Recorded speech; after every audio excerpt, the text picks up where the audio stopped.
Bonjour, bonjour, j'espère que vous allez bien. Merci de me retrouver aujourd'hui dans cette nouvelle vidéo. Aujourd'hui, on se retrouve pour une vidéo que j'avais envie de tester. Je l'ai vu passer sur de nombreuses chaînes chez mes copines youtubeuses et j'avais très envie de tester également parce que c'était également l'occasion de vous proposer une petite vidéo supplémentaire. Donc aujourd'hui on se retrouve pour tester le make-up reçu dans les box, étant donné que j'en ai quand même reçu quelques-uns. Bon, j'en reçois pas non plus énormément, mais j'ai reçu quelques produits assez sympas à tester.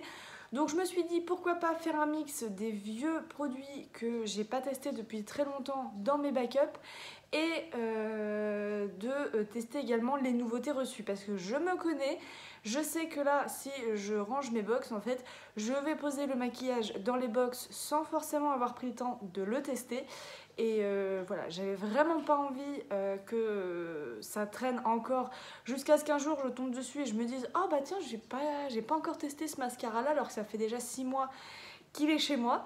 Donc voilà, j'avais vraiment envie de tester pour voir ce que ça donne. Donc voilà, on va faire un petit truc assez léger comme d'habitude. Donc je vous propose qu'on y aille. Donc je vais m'attacher les cheveux parce qu'en fait j'ai mis mon bandeau à laver ce matin.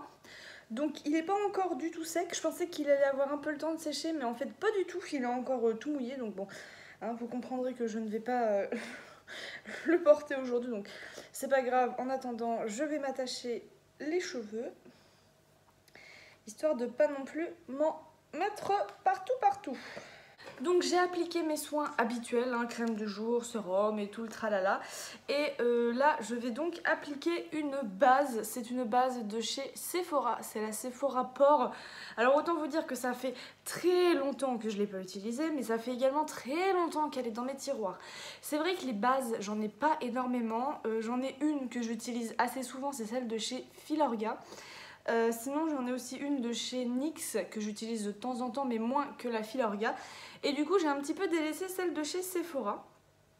Et pour vous dire honnêtement je n'ai quasi aucun souvenir hein, pour le coup de cette base puisque je l'utilise vraiment très peu. Pour le coup tout ce que je peux vous dire c'est que oui là je me souviens du toucher très silicone, très matière sur le visage. Allez c'est parti. Donc elle est légèrement teintée comme ça au contact de la peau, mais c'est totalement transparent et invisible sur la peau. Effectivement, il y a vraiment un rendu soyeux sur la peau, c'est très étrange. Ça fait vraiment matière pour le coup. Ouais, c'est pas très agréable. Hein. Ça fait un peu poudre, un peu bizarre, donc écoutez, on va bien voir hein, si ça me permet de faire tenir quand même le reste des produits.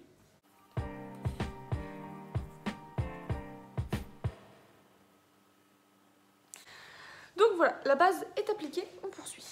Ensuite, je voulais ressortir, pareil, on reste chez Sephora. En fait, je me rends compte que j'avais acheté pas mal de choses dont je me suis servi que quelques fois. C'est ce fond de teint de chez Sephora, donc c'est dans la gamme Care. C'est le fond de teint éclat naturel hydratation 10 heures. Donc je crois dans le souvenir celui-là était pas mal, juste il avait vraiment un petit rendu un peu gras sur ma peau si je ne me trompe pas. Donc on va le retester pour que je puisse vous dire exactement ce qu'il en est. J'avais la teinte 10N, ça me paraît un chouïa clair quand même, mais bref, c'est pareil, ça doit faire au moins 2 ans, voire 3 que je l'ai dans mes tiroirs. Et on va l'utiliser à l'éponge. Oui, je me mets à utiliser les éponges. Qui aurait cru? Donc j'ai été humidifier un petit peu mon éponge, je l'avais reçue dans une Goodie Box ou une Crush, je ne sais plus, mais en tout cas c'était chez Goodie Box que je l'avais reçue.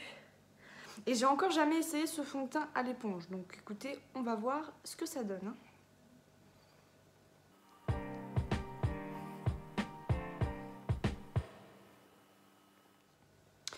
Bon, voilà, la première joue est faite, je sais pas si j'en ai mis assez pour le coup parce que je ne vois absolument aucune différence.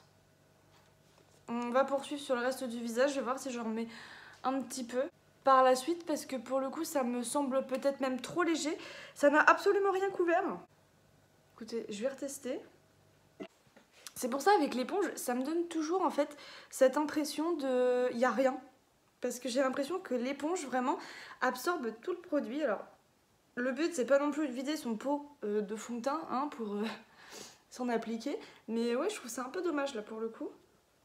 Allez, on attaque la deuxième joue.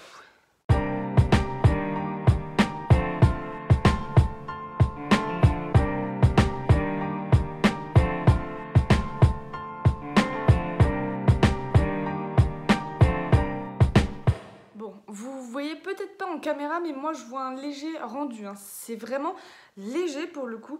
Et c'est vrai que en fait cette crème là, enfin ce fond de teint là, je l'avais utilisé à l'époque, je l'utilisais vachement au doigt ou au pinceau. Donc il y a vraiment, mais alors vraiment pas le même rendu en fait. Je me souviens qu'au doigt c'était un peu chiant parce que ça reste quand même quelque chose d'épais, donc à appliquer c'est un peu long on va dire, et l'effet escompté n'est pas forcément là, mais au pinceau c'était pas trop mal. Après voilà, l'éponge je dirais que ça reste quand même quelque chose de pas mal, c'est assez ça reste vraiment ça donne l'effet bébé crème et pas l'effet fond de teint quoi. C'est absolument pas couvrant, donc autant vous dire que pour les personnes qui cherchent vraiment un rendu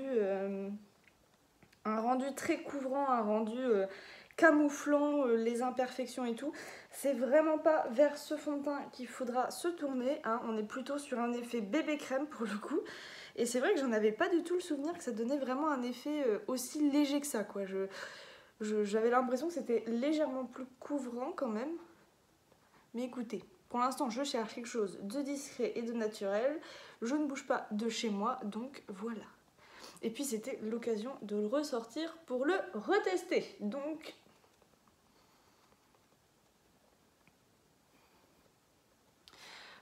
voilà pour le fond de teint de chez Sephora. Donc là effectivement tout le visage fait, vous voyez, c'est un résultat légèrement glowy, mais comme j'ai la peau mixte à grasse, peut-être que ça aide aussi un petit peu le fond de teint à ressortir, mais effectivement il y a tout de même une différence. On voit quand même qu'il y a quelque chose sur le visage, mais ça reste naturel, et ça c'est un bon point pour ce produit. Moi qui cherche vraiment des trucs discrets et pas trop lourds à porter, on est plutôt sur un bon compromis je trouve pour l'instant. Alors, on poursuit ça tout de suite avec la poudre. Je vais mettre la poudre maintenant. Donc là, c'est une poudre de chez Affect reçue dans une Crushbox cette fois-ci. Donc c'est une poudre lumineuse, transparente pour le coup, mais vraiment lumineuse, limite pas pailletée, mais vraiment qui réfléchit bien la lumière. Donc ça vous donne vraiment un petit côté teint bien frais, bien lumineux et tout ça. Si vous cherchez encore une fois de la couvrance, de la matité, c'est franchement pas vers ces produits-là qu'il faudra vous tourner, parce que là vous êtes loin du compte, vous n'allez pas du tout être matifiée, vous allez être brillante. Le but étant bien sûr de ne pas ressembler à une boule à facettes de mon côté, puisque ma peau veut que je libère beaucoup de sébum, mais on va retester ça parce que j'ai dû la tester 2-3 fois, ça fait un moment, elle était dans le fond de mon tiroir à poudre.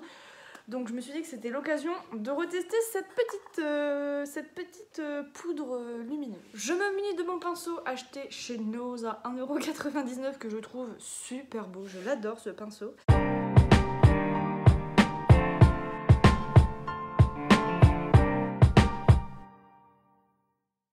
Et bah écoutez, elle est pas trop mal pour l'instant, elle est pas forcément blanchissante, pour l'instant elle reflète pas trop la lumière, peut-être que d'ici quelques heures, ouais ce sera le cas, mais en tout cas écoutez, pour l'instant c'est franchement pas trop mal, ça a légèrement matifié, j'ai l'impression quand même certains endroits. On va voir par la suite, mais pour l'instant on est pas mal. On va passer maintenant à un produit que j'ai franchement pas l'habitude d'utiliser, que j'utilise même jamais. Il s'agit des bronzers. Donc là, il s'agit d'un bronzer reçu chez Goodiebox Mars, si je vous dis pas de bêtises, donc avec le petit pinceau qui va bien qu'on a reçu également. On va se tester à ça. Je vais me risquer à tester ça. Je n'ai jamais, ou peut-être une fois comme ça, histoire de tester un bronzer. J'ai peur de ressembler à un clown, hein, je vous avoue que là. Donc c'est ce que je répète à chaque fois. Je ne suis pas une maquilleuse professionnelle, donc j'espère juste ne pas me louper. Et on va voir ce que ça va donner, mais je ne suis franchement pas confiante pour le moment. Heureusement que je ne sors pas de chez moi, quoi. Allez, c'est parti.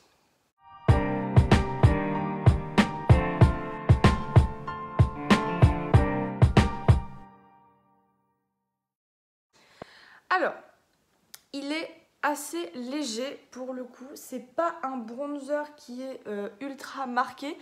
Et ça me convient plutôt bien, je vous dirais, parce que quand je recevais des bronzers et que je voyais la couleur qu'ils avaient, je me disais, mais mon Dieu, comment je vais appliquer ça sur ma peau alors que déjà, de 1, je ne sais pas les appliquer, et de 2, ça me paraissait ultra foncé. Donc, je vous avoue qu'il y avait des moments où je me disais, mais c'est pas possible, je vais juste pas pouvoir appliquer ça sur ma peau. Là, il est assez discret que vous le percevez peut-être pas trop hein, à la caméra. Moi, je le vois assez bien. Et je vous avoue que c'est pas trop mal en termes de rendu. J'avais peur que ce soit vraiment trop foncé pour le coup. Et que ça me fasse vraiment un rendu horrible.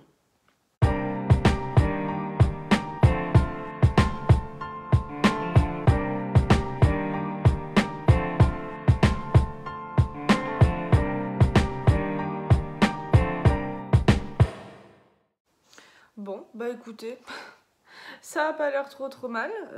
J'ai pas l'impression de m'être loupé plus que ça. Enfin, j'espère. Là, c'est peut-être un peu trop marron encore.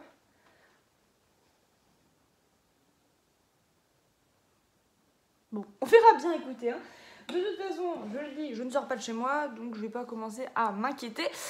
À quoi je vais ressembler? Le principal, c'est de tester. Bah écoutez, il me paraît pas mal hein, pour les débutantes comme moi qui savent pas trop comment l'utiliser. Ça me paraît pas mal. Il est pas trop foncé, il marque juste ce qu'il faut, je trouve, quand on n'est pas trop habitué. Ça évite les mauvaises surprises. On enchaîne maintenant avec le blush. Alors, celle-là, vous avez déjà dû la voir passer, mais je crois que ça fait un moment que je ne l'ai pas utilisée. C'est une palette de la marque Sleek. Et je crois, pour être honnête, que c'est la première palette que j'ai reçue, où il y avait un bronzer, un highlighter et un blush. Alors vous voyez que l'highlighter, j'ai déjà commencé à bien le travailler. Parce que comme j'en avais qu'un à l'époque, j'utilisais vraiment que celui-là. Je l'avais reçu dans une Beautiful Box auparavant. Donc c'était vraiment mes premières box beauté pour vous dire. Donc ouais, avant que ça devienne le Gloria, hein, c'était mes toutes premières box. Donc là on va utiliser le blush ici, que j'ai déjà essayé plusieurs fois. Vous voyez à quel point le bronzer je ne l'ai jamais touché, hein, jamais touché. Donc on va tester, on va se refaire une petite idée sur la personne. On va bien voir ce que ça donne.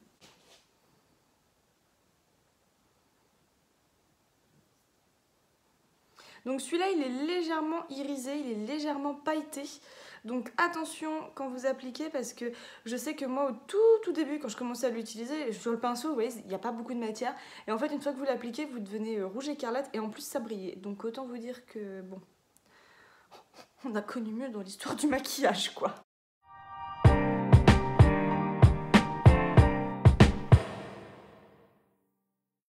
Et en plus, je pense que ça me permet de beaucoup mieux placer mon blush au niveau de mon visage. Parce que j'avais tendance à le mettre là où je mettais le bronzer et ça me faisait vraiment une descente au niveau du visage qui n'était pas forcément très jolie, quoi, si je puis dire.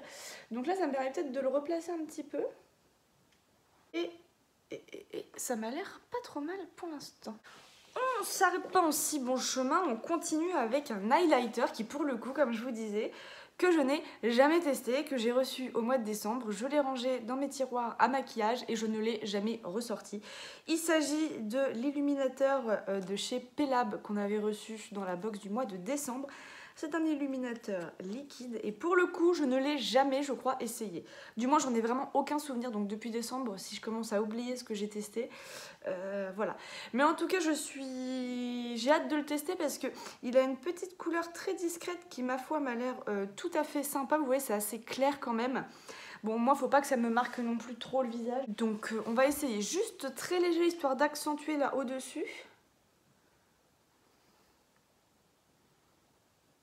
Et puis pour le coup, je l'applique au doigt. Moi, les highlighters liquides comme ça, j'aime bien les appliquer au doigt parce que c'est vachement amovible. Et en plus de ça, ça permet vraiment de le placer plus ou moins là où vous voulez. Et j'ai beaucoup plus de précision, moi, avec mon doigt qu'avec des pinceaux. Oh, c'est joli comme tout. Il a un petit rendu légèrement rosé. Et pour le coup, pas forcément trop pailleté. Oh, j'aime beaucoup. C'est super super discret, ça fait très naturel quoi, ça fait pas too much, ça fait juste limite le dessous de votre œil qui s'illumine un peu, donc très bien. Je pense que je ferai ça un peu plus régulièrement si je reçois pas forcément de make-up, c'est de ressortir un petit peu les produits que j'ai chez moi pour vraiment retester tout ce que j'ai pas l'occasion de tester ou que j'oublie tout simplement de tester. C'est comme je vous le dis, je me maquille pas tous les jours à fond, donc quand j'ai l'occasion comme ça, j'aime bien retester des produits que je ne vois pas tous les jours. Voilà. Allez, on s'approche de la fin, je crois bien.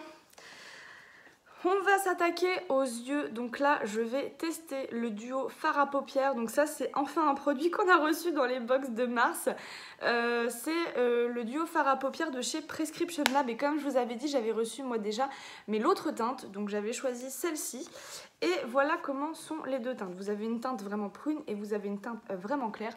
Toutes deux sont des teintes irisées. Donc voilà, soyez pas surprise, toutes les deux ont des teintes brillantes.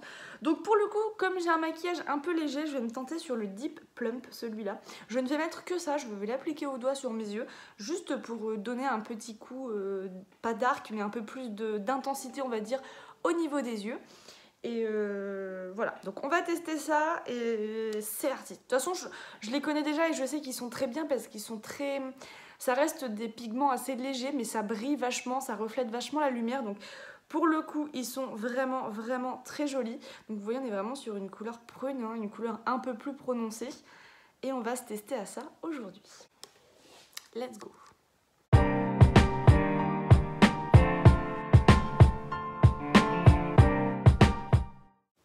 Waouh, j'adore le rendu que ça a. Alors en fait ça fait vraiment un rendu prune, un rendu bien prononcé, mais le résultat est, sur les yeux est franchement incroyable, ça fait un espèce de dégradé un peu, ouais, un peu prune qui se dégrade gentiment et qui reflète bien, qui a plein de petites micro paillettes. Oh, j'adore le résultat. On va s'attaquer au deuxième œil.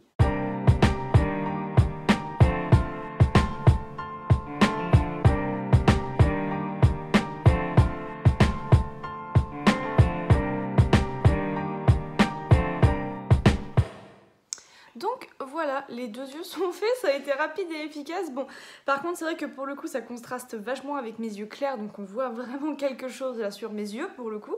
Mais ouais, écoutez, j'aime beaucoup le rendu. Ça fait un rendu vraiment prune. Alors ça je pense que pour l'automne-hiver c'est parfait à porter comme teinte pour le coup. Ouais, je pense que ça peut se marier avec pas mal de choses. J'aime beaucoup ce que ça rend là sur les deux yeux. Et en vrai... et ben c'est encore plus joli parce qu'on voit vraiment toutes les paillettes et tout qui ressortent, ouais, j'aime beaucoup. Ça, j'attendais avec impatience d'être avec vous pour le tester, c'est la fameuse brume calme qu'on avait reçue dans la goodie box. Alors ils nous disent que c'est une brume hydratante mais c'est également un spray fixateur de maquillage. Alors, c'est le fameux qui sent trop bon. Donc on va voir, parce que c'est vrai que les sprays maquillage, moi généralement j'utilise, j'en ai qu'un en fait, que j'avais acheté chez Makeup Revolution, je n'utilise que celui-ci, je ne jure que par celui-ci. Déjà parce que c'est très long à terminer et j'ai pas besoin d'en avoir 15 dans mes tiroirs. Donc j'attends de terminer celui-là pour en découvrir d'autres, mais pour le coup s'il nous en envoie, moi je ne dis pas non. À voir si c'est juste hydratant ou si effectivement ça nous promet une tenue au niveau du maquillage. Donc je vous en dirai des nouvelles, je sais pas, peut-être dans cette vidéo ou dans une autre vidéo, je vous redirai, mais c'est parti, on teste ça.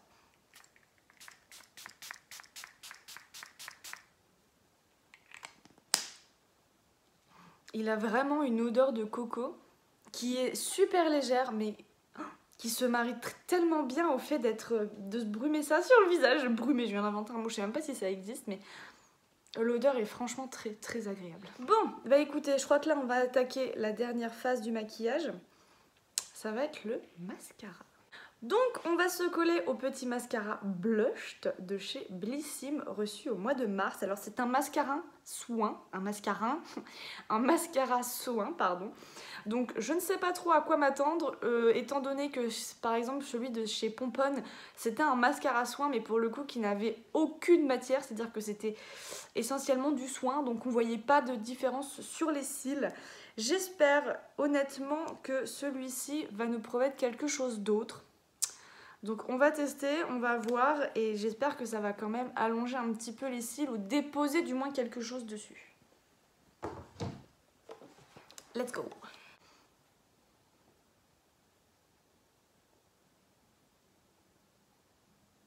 Oh! Autant pour moi, si.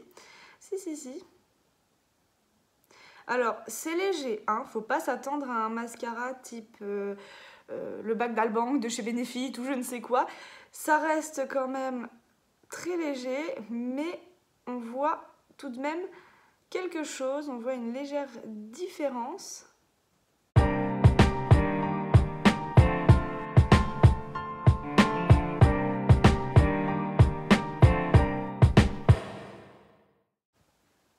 On voit quand même une légère différence sur l'œil. Hein. Là, voilà, c'est celui où il y en a, là, c'est celui où il n'y en a pas.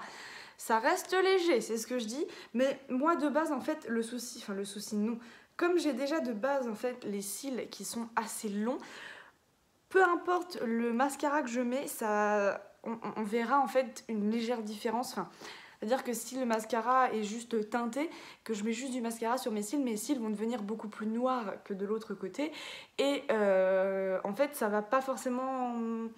Comment dire? Je sais pas comment expliquer en fait. Vous savez, quand vous avez des cils assez courts, vous cherchez justement à allonger les cils.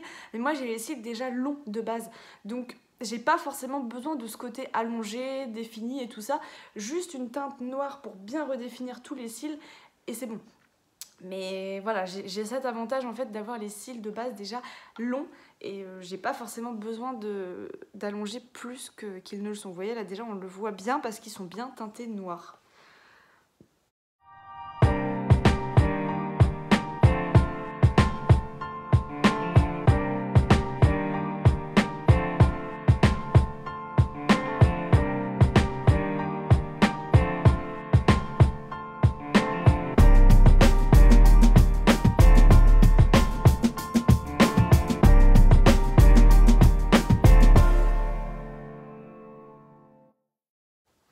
Et bien voilà, le mascara est appliqué des deux côtés. Bah écoutez, je trouve que c'est plutôt pas mal en termes de rendu au niveau des cils. Si c'est un mascara pardon, qui se dit et soin et make-up, pourquoi pas, parce que là je dirais que oui, là ça fonctionne bien. Là on a vraiment un effet matière sur les cils, on a vraiment un effet noir. On est vraiment bien, là on est sur un mascara que oui je dirais, on est sur un mascara, un truc make-up quoi. Mais si ça peut combiner les deux, écoutez pourquoi pas. En tout cas la première impression de ce produit pour moi c'est oui. Pour l'instant, à tester sur la durée, à tester sur la longueur, voir exactement si ça fait effectivement du soin ou pas. Mais ouais, écoutez, si ça combine les deux, pourquoi pas. Ouais, hâte de le retester, voir exactement ce qu'il donne, être vraiment fixé dessus, mais oui. Pour l'instant, pour moi, c'est très très bien. Et hop, magie. Donc écoutez, et ben voilà pour ce petit maquillage. Je ne rajoute pas de rouge à lèvres parce qu'écoutez, pour le coup là ça me va très très bien comme ça. J'ai pas envie de rajouter de trop parce que voilà, j'ai envie de garder ce côté un peu simple comme ça. Ouais, écoutez, ça me plaît vraiment beaucoup ce rendu. Je ne sais pas ce que vous en pensez, n'hésitez pas à me dire tout ça. Mais très contente, le bronzer est très très bien, je trouve. Il a bien fonctionné pour une première utilisation pour ma part. Pareil, le fard à paupières donne vraiment tout cet effet au niveau des yeux. Le mascara, c'est pareil. Je vous redirai au niveau de la brume, si ça fixe vraiment ou pas. Pour le coup, je verrais plutôt ça comme une brume hydratante, peut-être le matin ou le soir, ou voilà. Mais peut-être pas fixatrice. Je sais pas, à voir, à tester. Mais ouais, écoutez, je suis franchement très contente du rendu que ça donne là, tout de suite maintenant. C'est tout à fait le style de maquillage que j'adore, c'est discret, ça passe partout, il n'y a pas besoin d'en faire des tonnes et voilà. Ça reste simple en fait pour moi qui suis pas du tout douée en make-up. Donc vous voyez, j'ai beaucoup utilisé mes doigts pour l'highlighter, pour les yeux, enfin... Je me complique pas trop la vie parce que je ne sais pas trop faire, donc voilà, j'utilise pas des techniques de fou furieux, mais... Voilà, écoutez, moi pour l'instant ça me plaît énormément. N'hésitez pas à me dire ce que vous en avez pensé dans les commentaires. J'espère juste que cette vidéo ne sera pas trop longue pour le coup. Mais ouais, je suis très très contente du résultat, de ce que ça donne. Voilà. Donc moi sur ce, je vous fais de gros bisous. Je vous dis à très bientôt dans une prochaine vidéo. Ciao.